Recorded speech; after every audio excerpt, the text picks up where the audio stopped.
Boa tarde a todos, sejam bem-vindos ao segundo simpósio de aconselhamento genético multidisciplinar, atuação e perspectivas, nossa sessão da tarde. Eu vou apresentar o Dr. Joshua Werner Bicalho, que será nosso próximo palestrante.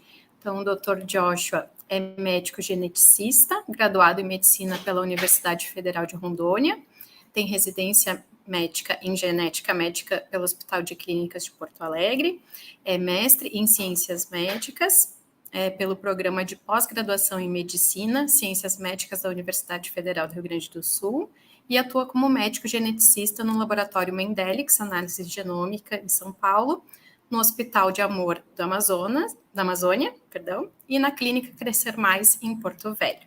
Seja muito bem-vindo, Dr. Joshua. Olá, boa tarde.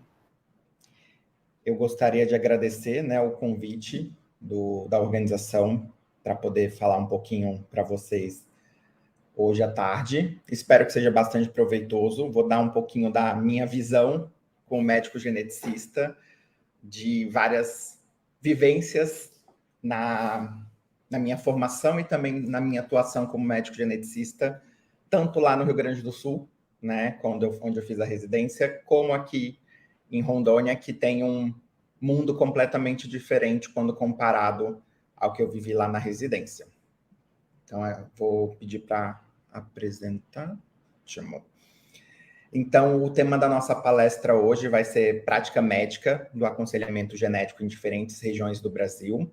Tá? Eu estruturei essa apresentação falando um pouquinho, bem brevemente, sobre aconselhamento genético, nada sobre parte teórica, afinal de contas, imagino que todo mundo que está aqui nesse simpósio tem interesse em aconselhamento genético e sabe muito bem o que é o aconselhamento genético, tá? Eu vou falar um pouquinho das minhas experiências em alguns campos e como o ambiente em que a gente está inserido para poder prestar o aconselhamento genético muda o modo como a gente tem que trabalhar. E depois eu vou falar alguns casos para mostrar a importância, de ter o profissional capacitado em aconselhamento genético e a diferença que isso faz para os pacientes. Tá? Então, o aconselhamento genético, ele é um processo de comunicação em que a gente vai falar sobre a ocorrência de uma certa doença ou condição e também sobre o risco de recorrência daquela condição dentro de uma família. E a gente, quando faz o aconselhamento genético, ele não é voltado só para o paciente que está na consulta, Então, diferente das outras especialidades médicas e das outras áreas de atuação em que a gente está basicamente voltado para aquele paciente, aqui a gente tem que direcionar a nossa orientação, nosso aconselhamento genético, tanto para o paciente, como para o indivíduo afetado, quanto para os pais e outros familiares, quanto também para a sociedade, o que o impacto do aconselhamento genético vai fazer, na sociedade. Então, quando a gente pensa no paciente que tem a condição genética, o indivíduo afetado, o aconselhamento genético, então, diagnosticar corretamente, prestar aconselhamento genético correto e adequado, vai ser importante para a gente reduzir o sofrimento frente àquela condição, para a gente diminuir os anseios e os medos que são gerados frente ao diagnóstico, frente àquela condição que o paciente apresenta, tá? A gente vai tratar, quando tiver disponível um tratamento, na minoria das condições genéticas, a gente tem um tratamento específico, mas a gente tem diversas condições, mesmo não tendo tratamento, tem protocolos de segmento específico que a gente faz para aqueles pacientes, então isso muda o modo como a gente maneja aquele paciente. E mesmo não tendo um diagnóstico tratável nem manejável, o fato da gente prestar o aconselhamento genético adequado para aquele paciente, para aquela família, impacta na diminuição do risco de recorrência para os filhos daquele indivíduo ou para os familiares que podem estar em risco. E também a gente cessa uma coisa muito importante dentro da genética médica, que é a saga diagnóstica. A gente sabe que os pacientes de síndromes raras, de condições genéticas raras, eles demoram muito para ter o seu diagnóstico. Então, a gente conseguir diminuir essa saga diagnóstica é bastante importante para a gente diminuir o anseio e a ansiedade que essa busca incessante por um diagnóstico causa tanto no paciente quanto na família. Já quando a gente está pensando no aconselhamento genético aos pais e aos familiares, a gente está querendo prover informações para essas pessoas para que a gente consiga ajudá-los através de um bom esclarecimento, uma boa orientação, para que eles consigam tomar decisões racionais sobre reprodução, né? Então, a gente sabe muito bem que o aconselhamento genético não é diretivo, eu não vou falar para o paciente o que ele vai fazer, né? Eu vou mostrar para ele todas as opções disponíveis, né? Os riscos para cada uma dessas opções, para ele poder, através dessa informação, tomar uma decisão informada, né? Ou seja, ele tomou uma decisão baseada em algo que ele foi informado. Ele não tomou uma decisão sem informação, nem ele tomou uma decisão seguindo o que eu falei, né? Então, a gente também vai orientar os familiares sobre a questão de opções de planejamento, né? E prover educação sobre a doença, né? Então, ensinar para os pais, né, para os familiares, o que é aquela doença do filho ou do familiar, para eles conseguirem auxiliar o máximo possível nessa parte dos cuidados do paciente. Já quando a gente pensa no aconselhamento genético para a sociedade, o que é importante? Qual que é a importância do aconselhamento genético para a sociedade? Então, no final das contas, o que a gente tenta é reduzir o máximo possível a incidência dessas doenças genéticas. Então, se eu conheço um diagnóstico numa pessoa, eu consigo, através da orientação adequada, fazer com que ele tome decisões que possam diminuir a incidência e a recorrência dessa doença em outros familiares. Isso faz com que a gente reduza o custo social das doenças genéticas, né? Então, a gente diminuindo a incidência das doenças genéticas, a gente consegue diminuir o custo que isso causa para a sociedade civil, tanto na questão de busca diagnóstica, na questão de tratamentos, tá? Então, pensando no aconselhamento genético, é essa a importância que a gente tem nessas etapas de orientar tanto os indivíduos afetados quanto os pais e familiares. E agora eu vou falar um pouquinho das minhas experiências, né? Então, eu preparei essa aula muito mais voltada para uma discussão do que é a vivência de um médico geneticista em ambientes bem diferentes um do outro, tá? Para vocês entenderem a importância de ter profissionais capacitados na área de aconselhamento genético para auxiliar, né, depois do diagnóstico dos pacientes, a prover um aconselhamento genético e a gente conseguir informar os pacientes para que eles consigam tomar decisões bem orientados. Tá?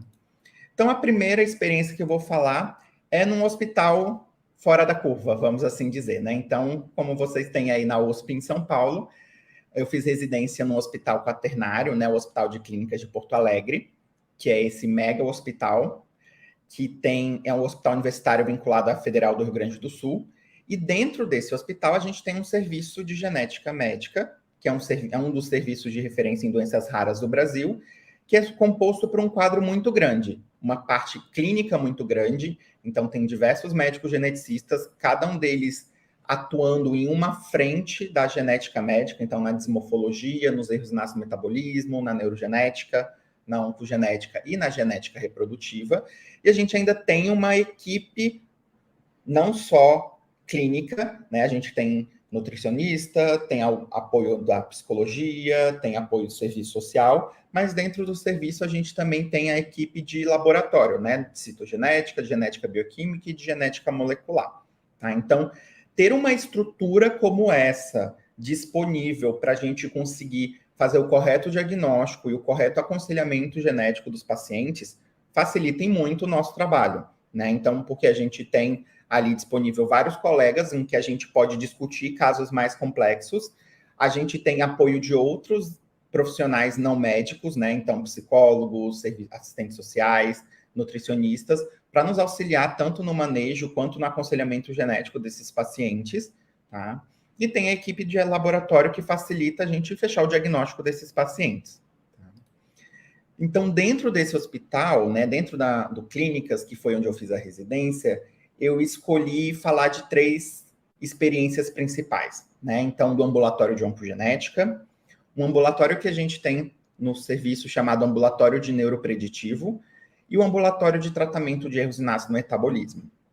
Então, no ambulatório de oncogenética, a gente tinha disponível tanto a equipe da psicologia, que acompanhava as consultas sempre que possível e auxiliavam os pacientes nas suas demandas. Então, isso acabava ajudando tanto no paciente no aconselhamento genético pré-teste, quando a gente solicitava o exame, quanto no aconselhamento genético pós-teste.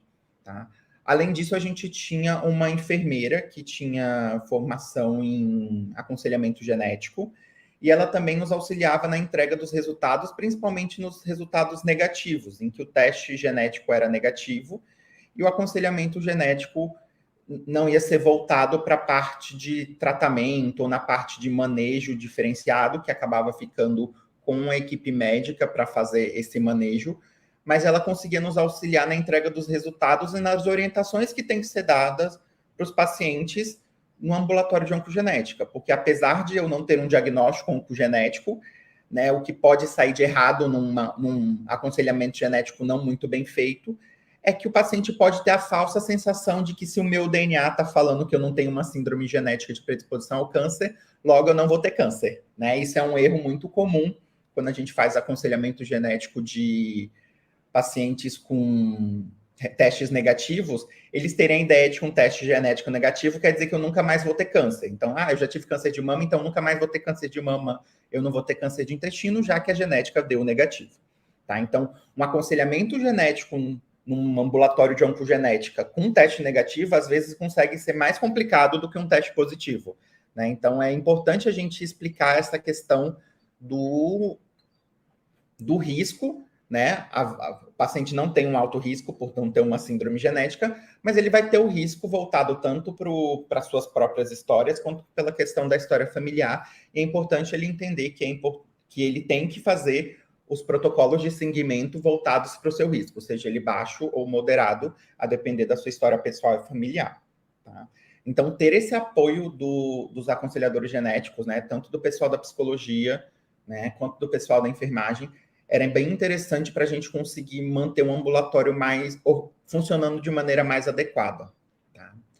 Já o ambulatório de neuropreditivo, ele era, para mim, um ambulatório supra-sumo do aconselhamento genético, na verdade. Então, era um ambulatório extremamente de aconselhamento genético. Então, era basicamente pessoas que tinham história familiar, pessoas assintomáticas, com história familiar de doenças genéticas de início, neurogenéticas de início na vida adulta. Então, ataxias espinocerebelares, doença de Huntington, era principalmente essas doenças, né, doenças de expansão de início na vida adulta. Tinha outros casos, mas geralmente girava em torno desses pacientes, de ataxias espinocerebelares e doença de Huntington. Então, esse ambulatório, ele contava sempre com um ambulatório que acontecia em conjunto com uma psicóloga. Então, a gente tinha um ambulatório médico e ao lado o ambulatório da psicologia, funcionando simultaneamente. E os pacientes, nesse caso, né, então, eles são pessoas assintomáticas, eles vão buscar a gente para saber se eles têm risco, né, se eles herdaram aquela mesma alteração da família, tá?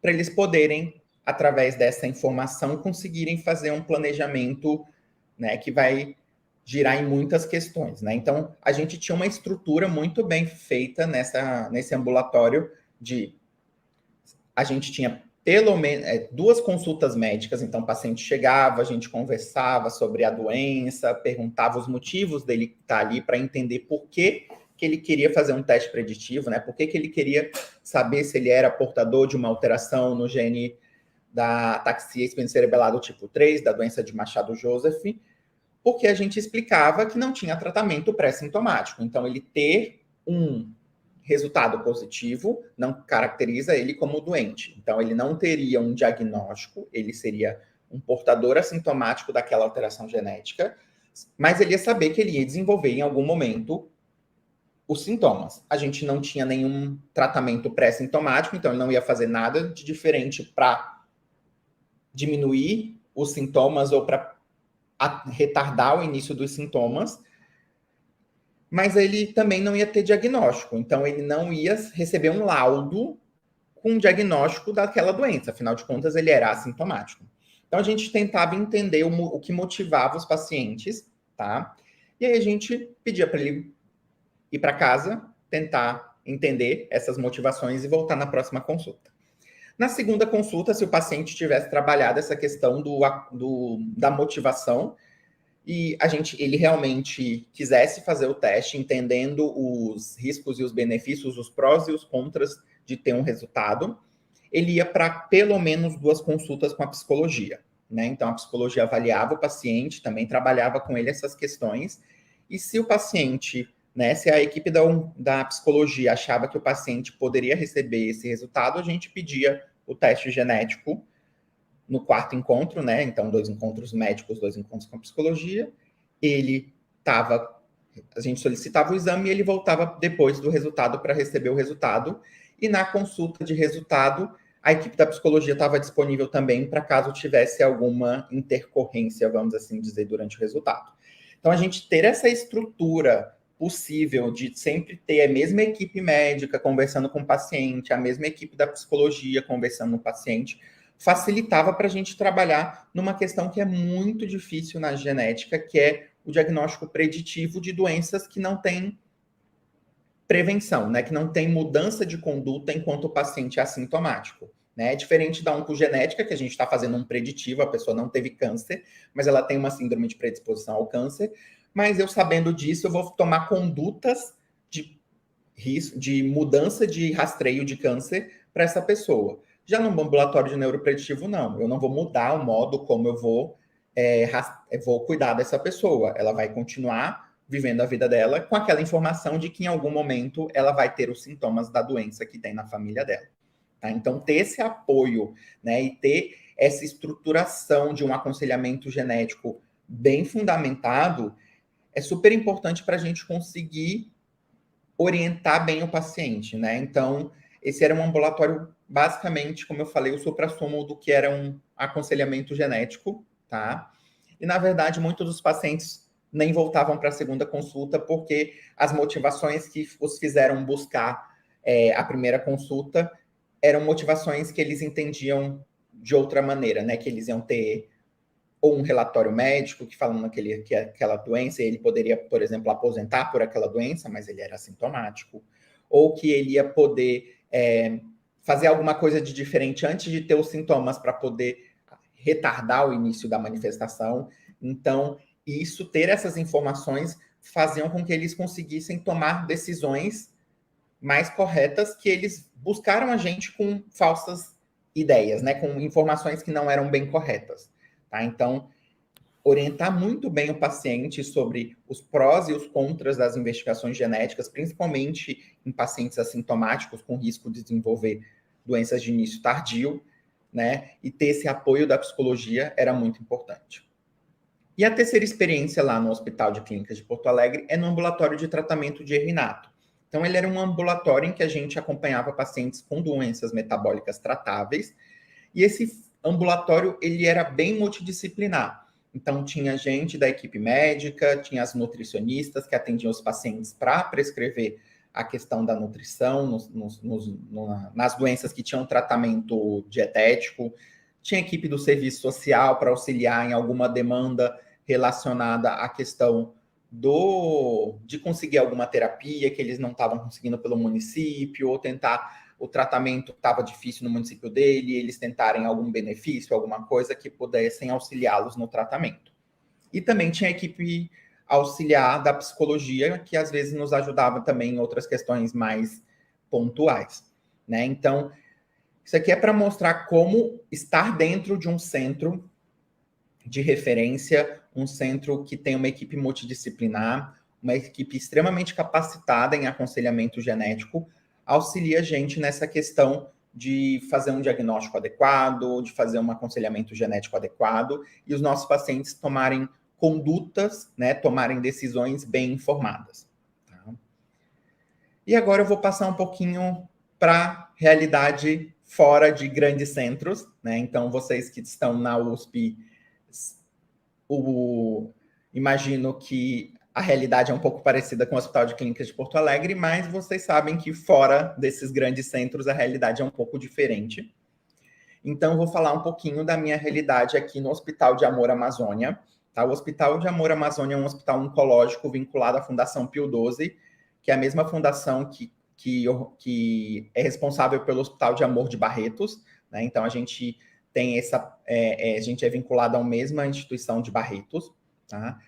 A gente tem nesse Hospital de Amor Amazônia, que é um hospital oncológico que drena basicamente a maioria dos pacientes da região norte do país, tá? A gente tem um ambulatório de oncogenética. E esse ambulatório conta com uma pessoa, basicamente eu.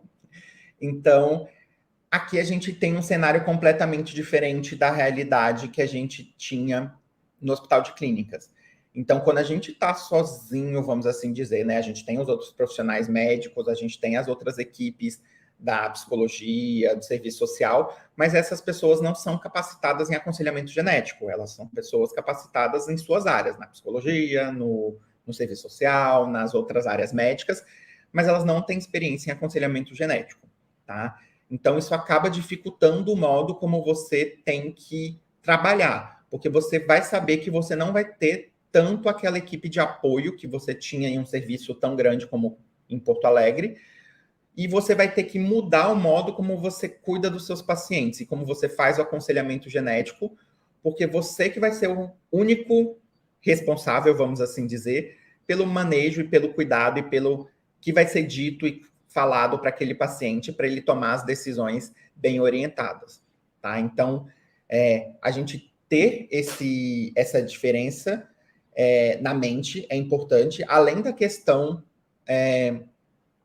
de cultura, né? Então, a gente tem algumas divergências culturais muito grandes entre o sul do país e o norte do país, e isso também tem que ser levado em conta, né? A questão das diferenças culturais, das crenças das pessoas, porque a gente levar em conta as crenças das pessoas, né? E ouvir essas questões é importante para que a gente não crie um conflito e rache essa nossa relação profissional-paciente, tá? Para que ele consiga tomar decisões bem informadas sem que tenha essa cisão na nossa relação. Porque se a gente não, por exemplo, um paciente que acredita que ele orar vai tratar a doença dele, tá? Então vai diminuir a chance dele ter câncer numa síndrome de BRCA1, por exemplo. Você não pode falar que não tem nada a ver, rezar não vai dar problema, não vai fazer nada, tu tem que operar o ovário, tu tem que operar a mama, tu tem que seguir a mama.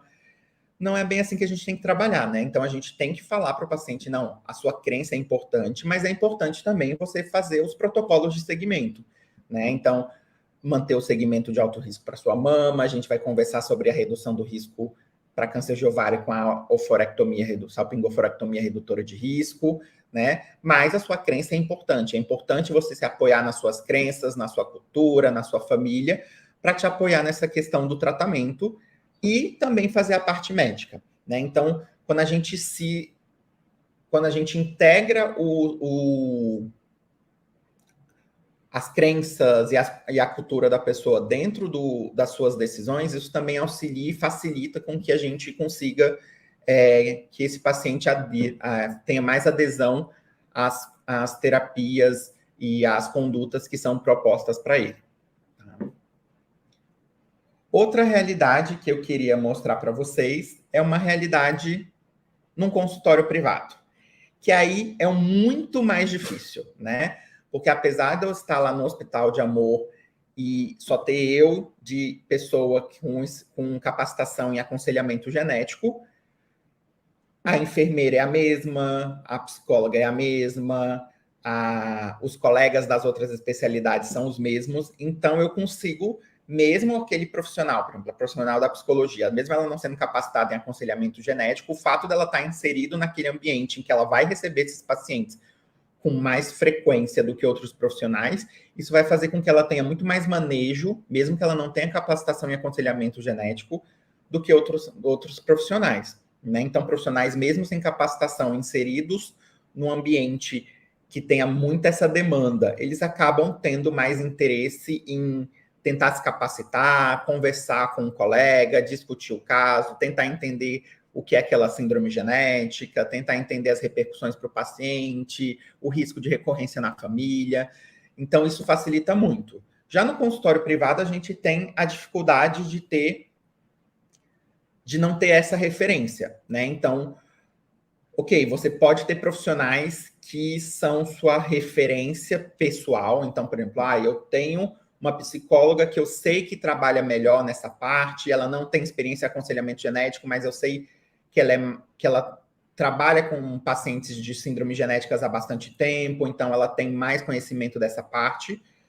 E aí eu vou ter um profissional que eu vou tentar orientar que os meus pacientes que precisem desse apoio vão nesse profissional. Mas a gente vai esbarrar na questão de se esse profissional não atende com o convênio do paciente, ele não vai buscar esse profissional, ele vai provavelmente ir para um profissional do seu plano de saúde, ou se é um paciente que tem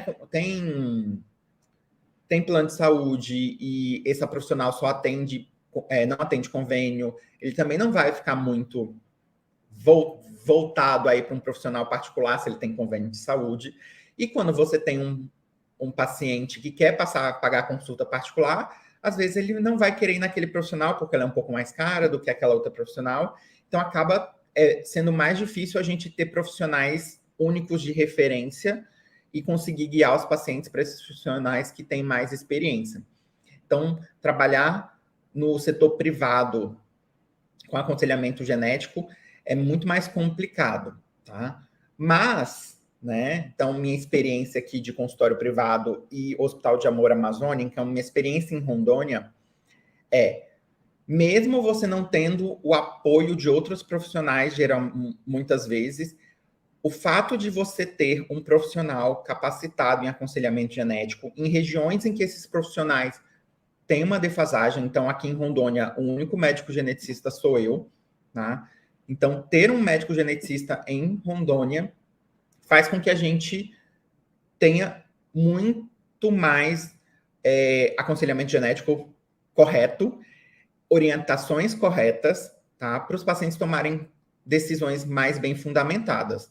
Então, ter profissionais capacitados em aconselhamento genético em outras regiões do nosso país, que não só basicamente o Centro-Sul, onde a maioria dos profissionais estão concentrados, é importante para a gente conseguir ter um aconselhamento genético adequado para os nossos pacientes e diminuir algumas consequências danosas. Então, quando eu for mostrar dos casos, eu vou mostrar alguns casos pessoais, então vocês vão ver o que a falta de aconselhamento genético prévio acabou gerando nessas famílias. Então, não ter um aconselhamento genético prévio, uma suspeita prévia, uma orientação prévia, né, fez com que os colegas tomassem condutas não muito adequadas, vamos assim dizer. Tá? Então, ter vocês, aconselhadores genéticos, no futuro, em todas as regiões do país, é muito importante, porque a gente não vai ter profissional médico capacitado disponível em todas as regiões do país. Então, ter pessoas que entendam dessa parte de aconselhamento genético e que promovam esse aconselhamento genético correto para os pacientes é muito importante, tá?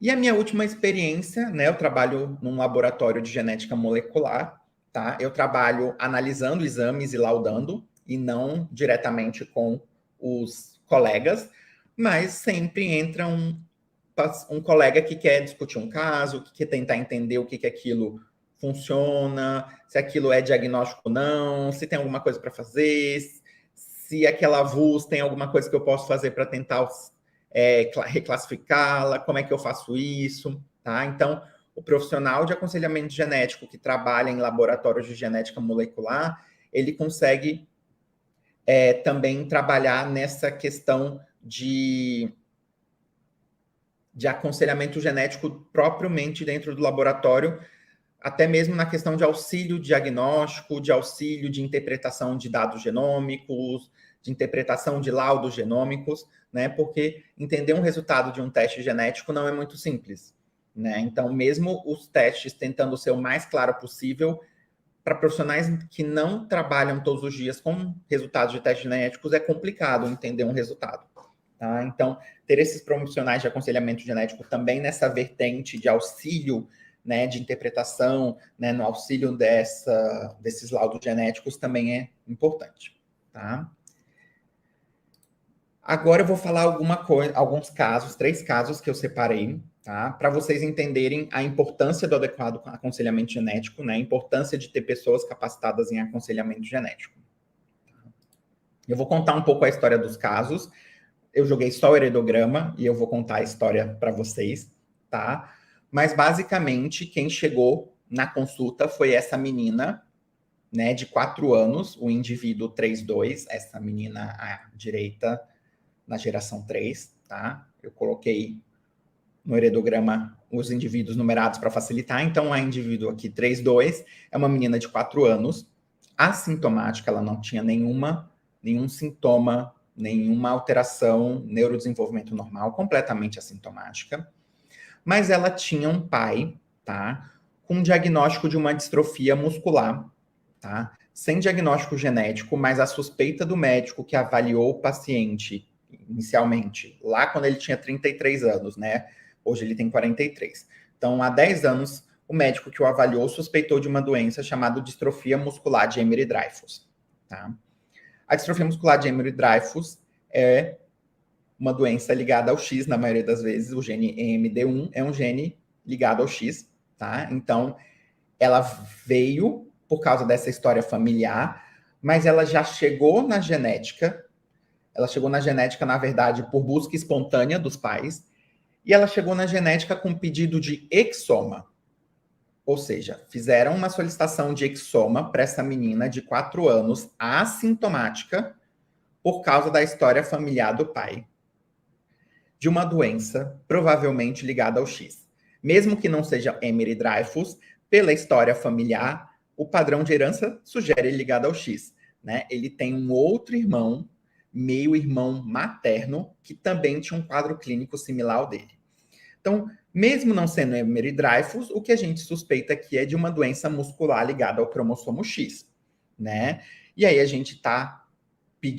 A gente não, né? Pediram um exame, primeiro um exoma, né? Não tem que eu pedir um exoma numa doença específica, mas pediram um exoma para uma pessoa assintomática numa doença provavelmente ligada ao X, que com certeza a criança é portadora daquela alteração, mas dificilmente vai manifestar a doença, porque a maioria dessas doenças ligadas ao X de distrofia muscular, elas ou dão sintomas, não dão sintomas nas meninas, ou elas têm sintomas muito mais leves de início mais tardio, né? Então, para que eu vou fazer um teste preditivo numa menina de 4 anos e ainda mais com exoma, né? Então, ela chegou na primeira consulta comigo, com 4 anos. Quando eu vi o padrão de herança e a história familiar, eu falei, não tem por que ela fazer exoma, tá? A gente vai primeiro investigar o afetado, o pai dela. Então, o pai dela fez o teste genético, né? Ele fechou o diagnóstico para distrofia de Emery-Dreifuss ligada ao X, tá?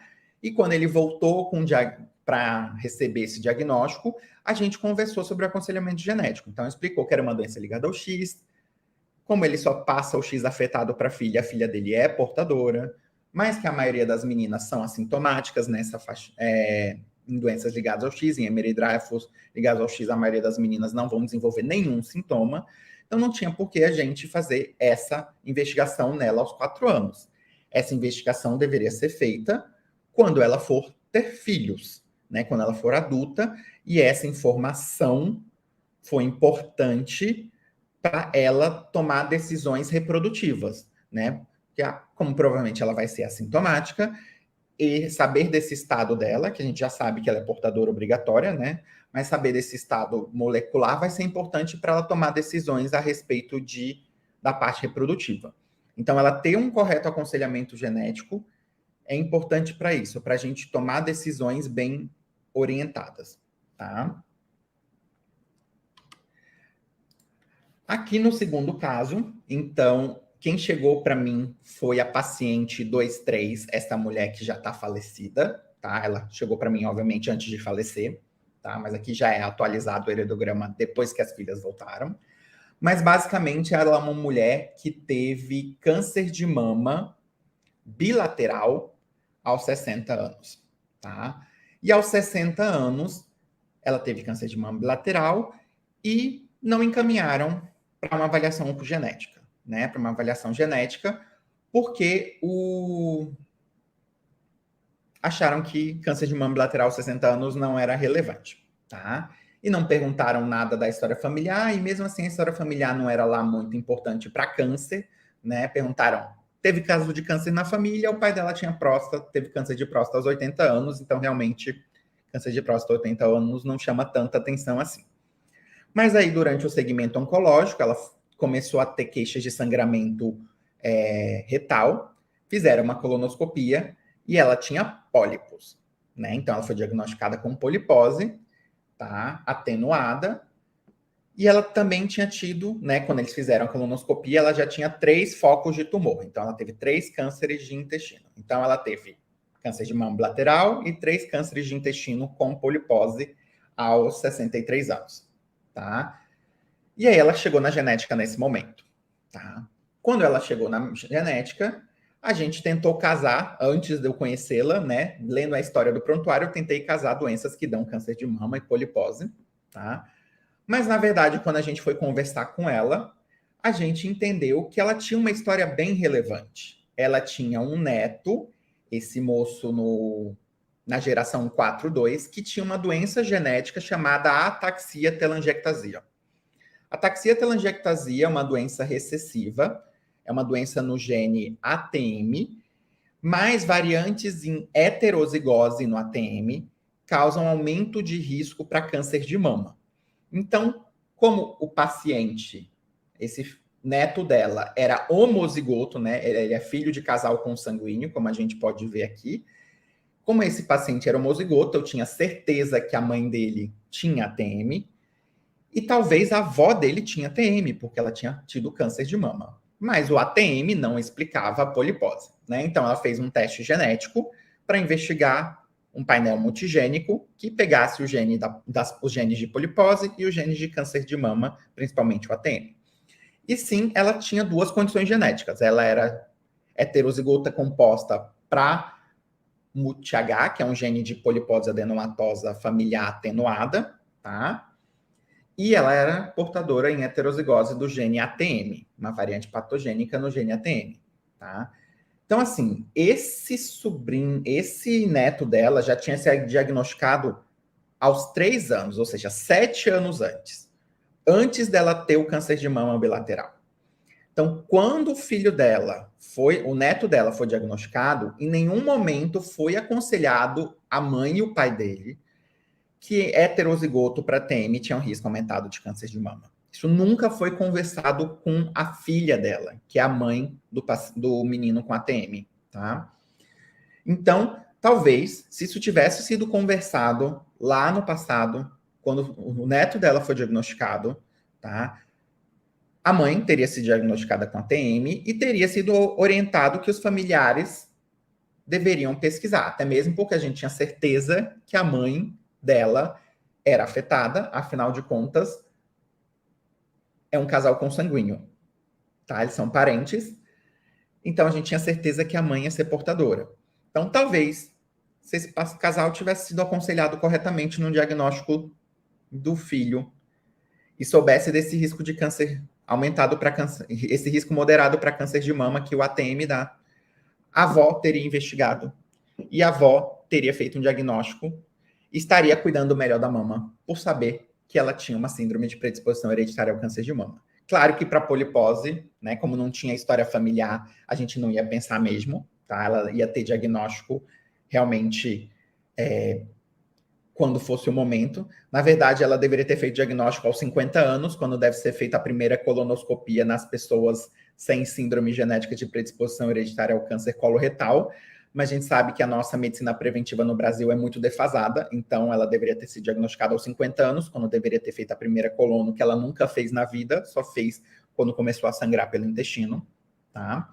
E talvez a gente teria manejado essa paciente muito melhor se a gente tivesse feito lá o aconselhamento genético quando o neto dela foi diagnosticado e tivesse cuidado dela aos 50 anos, quando ela deveria ter feito a primeira colono e não fez, porque nunca pediram para ela uma colono, né?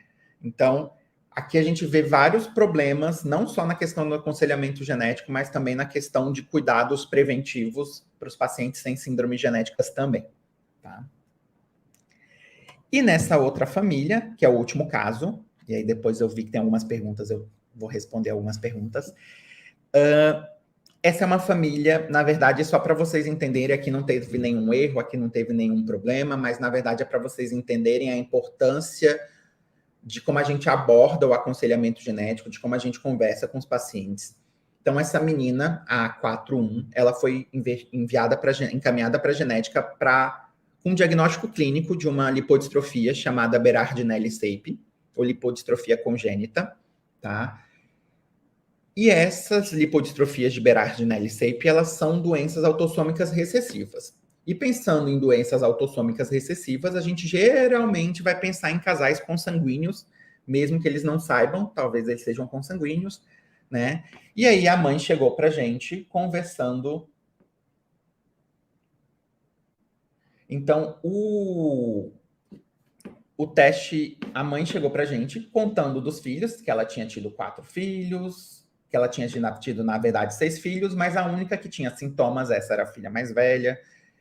E aí ela falou, né, que ela tinha tido esses 6 filhos, a gente começou a conversar, e eu perguntei se o pai, né, das meninas, né, ela falou que essas duas filhas eram de uma primeira relação, e os outros 5 filhos eram de outras relações, de outra relação. E aí a gente conversou sobre consanguinidade. Por acaso, os pais das duas meninas de algum modo parente de você? E ela não queria conversar. Então, na hora que eu perguntei isso, eu tinha perguntado já dos outros filhos, tá? Dos pais dos outros 5 filhos, ela respondeu, não é meu parente. Então, para ela, falar sobre consanguinidade não era um problema, aparentemente. E aí quando eu fui perguntar das outras 2 filhas, ela não quis falar dessa informação. Então, nesse momento, eu percebi que era alguma coisa mais séria. Então, eu tive que conversar com ela da importância de eu tentar entender desse grau de consanguinidade, se existia consanguinidade, porque isso ia me direcionar na investigação dela, né? Então, depois que a gente conversou, eu expliquei para ela a importância de eu saber da consanguinidade. Ela não precisava falar, né, se era consanguíneo, porque era consanguíneo, eu só precisava saber se o pai das 2 meninas era parente de algum modo dela. E aí, quando ela entendeu para que era essa informação, ela me falou que, na verdade, o pai das meninas era parente dela, na verdade, era o tio paterno dela, que tinha abusado dela quando ela era criança. Criança não, adolescente. Criança para adolescente. Então, as 2 filhas mais dela eram filhos de um abuso do tio. Tá? E aí fez mais sentido, realmente, um casal consanguíneo ter uma doença recessiva. E aí, realmente, ela fez diagnóstico, ela tinha uma doença genética autossômica recessiva, né, a lipodistrofia Berardinelli-Sape do tipo 3, que é a forma mais rara de todas, que é no GNCAV1, tá? Então, é uma forma bem incomum de lipodistrofia congênita, tá? Mas esses casos foram para vocês entenderem, tá? Né, toda a minha apresentação e os casos foram para vocês entenderem a importância do profissional em aconselhamento genético, como ter profissionais como vocês, não médicos, na sua grande maioria. Imagino que a maioria das pessoas que estão fazendo o mestrado são profissionais não médicos. A importância de ter vocês junto com a gente trabalhando para auxiliar no correto manejo, no correto aconselhamento genético dos pacientes, para a gente evitar alguns problemas que acontecem quando profissionais não capacitados tentam realizar aconselhamento genético, tá? Então, capacitem aconselhamento genético, venham para a região norte, por favor. Precisamos de pessoas aqui na região norte com capacitação em aconselhamento genético. Saiam da bolha do Centro-Sul, que vocês vão ver como tem campo para vocês, né? E para auxiliar os pacientes, né? E fazer o correto aconselhamento genético. Então, obrigado, gente. Excelente, doutor Joshua, muito obrigada. Tem muitas perguntas, então eu vou começar a passar as perguntas para você. A primeira pergunta é: qual é a sua avaliação sobre a telemedicina aos médicos geneticistas e telesaúde aos demais geneticistas e aconselhadores genéticos não médicos? Então, sobre telemedicina, né, Pamela? Eu utilizo na minha prática, e eu acho que é uma prática muito válida a telesaúde, a telemedicina, tá? claro que ela tem algumas questões, principalmente na telemedicina, relacionado à avaliação do paciente. Então, por exemplo, primeira consulta, principalmente de pacientes sindrômicos, dismórficos, ou pacientes com doenças neurogenéticas, é impossível fazer, né? A gente precisa avaliar o paciente. Então, a não ser que você trabalhe num centro de telesaúde em que exista um profissional capacitado lá na outra ponta e você esteja prestando teleconsultoria e não, na verdade, teleatendimento, isso é válido. Agora, se você está dentro de você está fazendo mesmo teleconsulta, né? Aí é mais complicado porque você não vai conseguir avaliar tão bem o paciente. E avaliar o paciente é importante para a gente conseguir determinar melhor o fenótipo, curar o paciente, para a gente poder direcionar a investigação correta, tá? Mas para a questão de aconselhamento genético, isso é muito factível. Então, eu faço, por exemplo, telesaúde para pacientes de oncogenética, de genética reprodutiva, em que o exame físico não necessariamente é uma parte fundamental da nossa conversa, né? Então, a gente fazer uma primeira consulta e coletar um heredograma por teleconsulta, a gente consegue. É muito mais complicado, é sempre mais fácil presencialmente, tá? Mas por teleconsulta, essas consultas que não necessitam de exame físico necessariamente, isso facilita muito para os pacientes que têm dificuldade de acesso, né? Então, eu trabalho em Porto Velho, que é a capital do estado de Rondônia, e eu tenho pacientes que às vezes têm que vir em 700 quilômetros do interior, tá? Então, para eles é muito complicado. Então, às vezes eu falo, não, a primeira consulta vocês vão ter que vir, porque não tem como eu não avaliar clinicamente o paciente. Mas depois a gente pode conversar sobre fazer teleconsulta, tá? Então, segmento, entrega de resultados, principalmente resultado negativo, é fácil fazer por teleconsulta. Resultado alterado, dar um diagnóstico por teleconsulta, realmente é complicado, né? Então, na maioria das vezes eu oriento os pacientes a enviar o exame antes e eu falo, não, vai ter que ser presencial, porque teve uma alteração no exame, é importante a gente conversar pessoalmente, porque realmente teleconsulta é diferente, né? Então, às vezes a conexão tá ruim, trava, o paciente não entende direito, porque fica falhando a voz. Então, para entregar um resultado alterado, né, para dar um diagnóstico para o paciente, eu pessoalmente não gosto de teleconsulta. Eu faço assim quando realmente o paciente não tem como, de jeito nenhum, vir, ou é um paciente muito grave. Às vezes o que eu faço para os pacientes é um paciente pediátrico, ele já foi avaliado, eu já tenho uma suspeita diagnóstica, agora a gente vai conversar sobre o diagnóstico, fazer aconselhamento genético, risco de recorrência. Eu falo para o paciente não vir só o familiar, tá? Porque aí o paciente que não precisa se deslocar esse período todo, para o adulto vai ser mais fácil ele se deslocar, então acaba facilitando. Mas sim, telesaúde é uma parte muito importante para a gente conseguir atender populações com mais difícil acesso.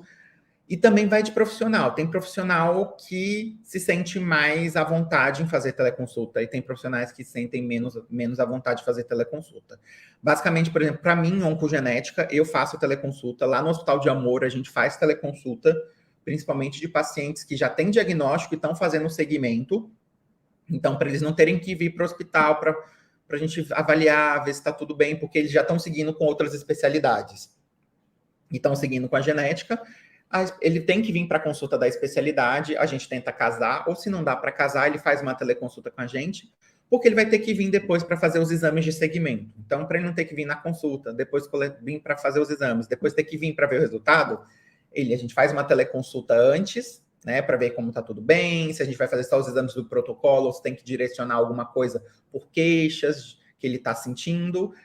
Ele vem coletar o exame e depois a gente conversa sobre o resultado também por teleconsulta. Então, isso facilita muito para os pacientes, porque, como eu falei, a gente atende pacientes lá no Hospital de Amor do norte inteiro, né? Então, às vezes, eu atendo pacientes do Amapá. E aí, para eles não virem do Amapá 3 vezes, facilita muito a teleconsulta. Então, realmente, teleconsulta é muito interessante, mas a pessoa acaba entendendo o que funciona, o que não funciona. Tem coisas que funcionam para uns profissionais, tem coisas que não funcionam para outros profissionais. Então, para mim, genética reprodutiva, oncogenética, dá para fazer muito bem por telesaúde. Eu acho que neurogenética, dismorfologia, pelo menos uma consulta presencial, não tem como eu não avaliar, não fazer o exame físico do paciente, porque isso vai mudar completamente o meu raciocínio diagnóstico. Tá? Mas é bem importante essa questão da telesaúde, eu acho que é um campo muito grande para os profissionais e também um avanço muito grande para os pacientes, para eles conseguirem ter acesso a profissionais que não têm disponíveis na sua região. Obrigada, doutor. Tem mais perguntas. Próximo é: qual é o fluxo para que o paciente chegue ao geneticista pelo SUS? A unidade de saúde mais próxima encaminha? Então, isso varia, Adriana, isso varia muito do local. Então, por exemplo, locais em que tem geneticistas, tem serviços de genéticas vinculados ao Sistema Único de Saúde, por exemplo, aí em São Paulo, lá no Rio Grande do Sul, em várias outras regiões do Centro-Sul e do Nordeste, a gente tem serviços de genética médica de profissionais inseridos no SUS. Então, esses pacientes, eles são encaminhados como qualquer outro paciente pelo fluxo. Então, eu tenho uma suspeita, eu suspeito que o paciente tem alguma síndrome genética ou necessita de algum modo da avaliação do geneticista, eu vou fazer um encaminhamento e ele vai levar no posto de saúde ou na Secretaria Municipal de Saúde, ele vai entrar na regulação, ele vai ser agendado e referenciado para o centro mais próximo. Isso é o fluxo normal.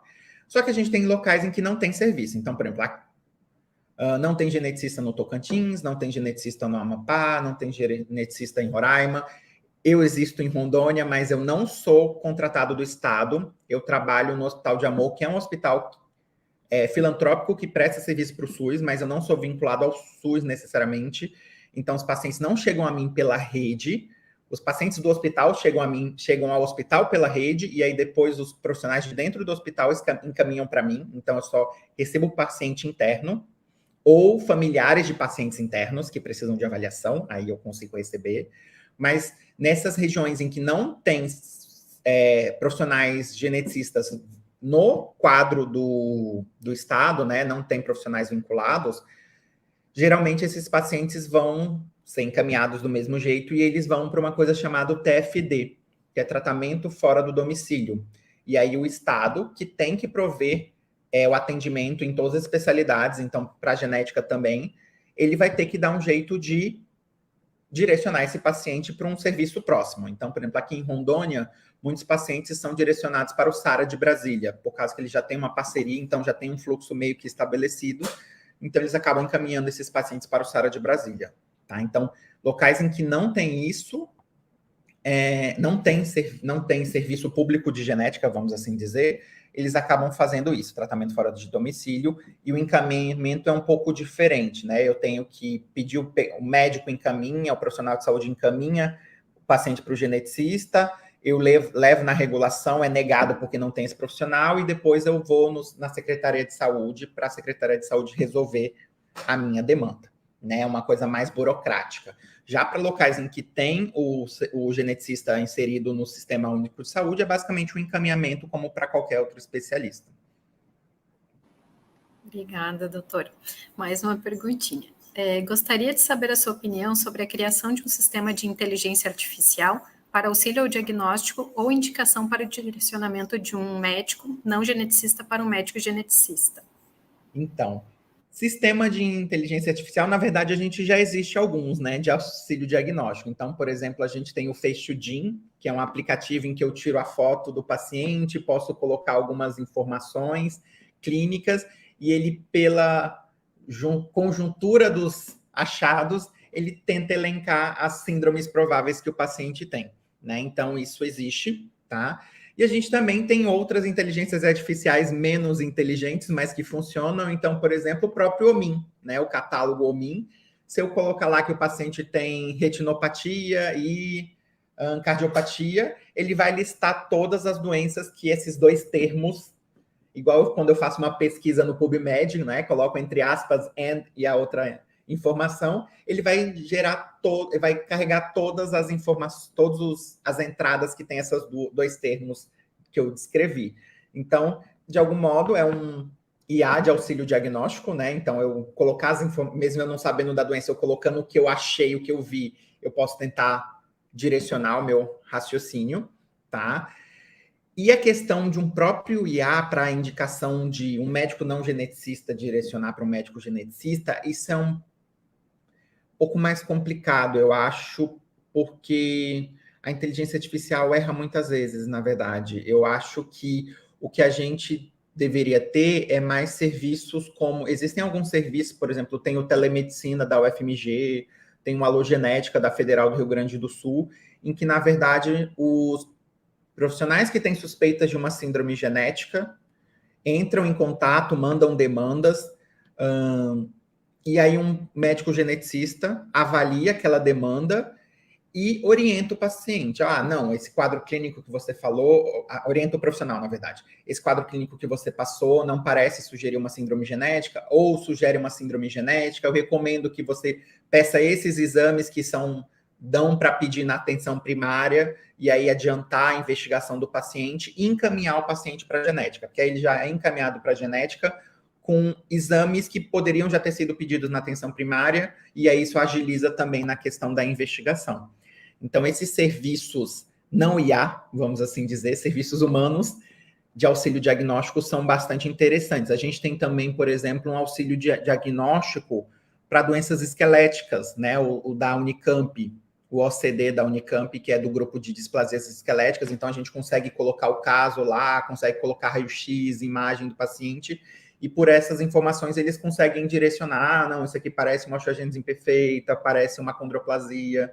Então, existem sistemas informatizados, mas não IA, de auxílio diagnóstico. Então, acho que vale a pena a gente usar desses serviços, porque o IA aprende de um modo diferente. Então, a gente ter um profissional, ser humano, capacitado naquela área e olhar aquele caso, eu acho que tem uma sensibilidade diferente, né? E como é difícil a gente ensinar para a máquina, a gente tem que ensinar muito bem para a máquina. Se a gente não ensinar para a máquina, ela não vai aprender. Então, ou a gente desenvolve um IA muito bem ensinado para ele conseguir realmente auxiliar, mas aí isso demanda muito custo. Então, acho que esses programas de apoio que são voltados para síndromes genéticas, que tem pessoas avaliando, né, auxiliando na avaliação do paciente, vale mais a pena a gente investir nisso, na verdade, do que em outros programas como esses, né? Eu conheço só esses 3, né? Deve ter outros no Brasil, mas os 3 que eu conheço são esses. Então, eles são muito interessantes. Eu já usei várias vezes, na verdade. Inclusive, já trabalhei no Alogenética, que é o de apoio lá do Rio Grande do Sul, um tempo. Então, isso eu acho mais interessante do que pensar realmente em programas de IA para tentar auxiliar nessa parte. Obrigada, doutora. E a nossa última pergunta o teste é permitido legalmente para menores assintomáticos, por exemplo, para doenças de início tardio sem tratamento ou prevenção, se assim os genitores desejarem? Então, da professora Ana. A professora Ana fez uma pergunta complicada. Se a gente for pensar na parte legal, né, na questão de direito, eu não vou conseguir, talvez, ter muita informação, mas pelo que meus pais são advogados, então talvez eu saiba um pouco. Então, na questão legal, os tutores legais do menor são os pais. Então, se os dois pais, e aí tem que ser os dois, se os dois assinarem um termo de consentimento livre e esclarecido, que eles querem testar o filho assintomático, mesmo ele sabendo que não tem uma indicação, mesmo ele sabendo que não vai ter tratamento ou prevenção, a gente legalmente não tem como não fazer o exame.